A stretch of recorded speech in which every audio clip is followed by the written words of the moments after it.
সমাজে কিছু মানুষ থাকে চুপচাপ, রুচিশীল মুখভঙ্গি, নরম কণ্ঠস্বর, চোখে ভারী চশমা, হাতে সাদা পত্রিকা বা বই।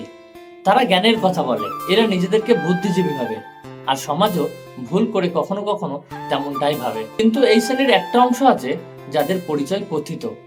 তারা বই পড়ে ঠিকই, কিন্তু নিজের বিবেকের দরজা বন্ধ করে রাখে।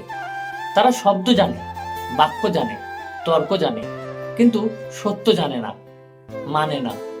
এরা ছায়ায় চলে, সামনে প্রশংসা করে, পেছনে ছুরি চালায়। তাদের কাছে সত্য মানে সুবিধা, ন্যায়ের সংখ্যা প্রতিবার ভিন্ন। কে কতটা কাজে লাগবে তার উপর নির্ভর করে তাদের মতামত। তারা প্রতিযোগিতায় লড়াই করে না, বরং লড়াকু মানুষদের থামাতে চায়।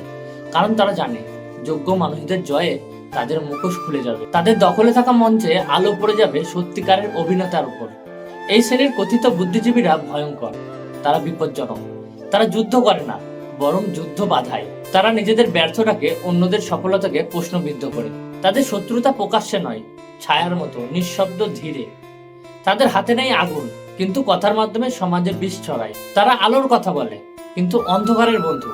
তবে ইতিহাস বলে এই ছায়ারাজ্য বেশি দিন টেকে না, কারণ সূর্য প্রতিদিন ওঠে এবং একদিন সমস্ত মুখোশ খুলে পড়ে। অসৎ পথের দেয়াল যতই শক্ত হোক, সত্যের আলো একসময় তা গলিয়ে দেয়।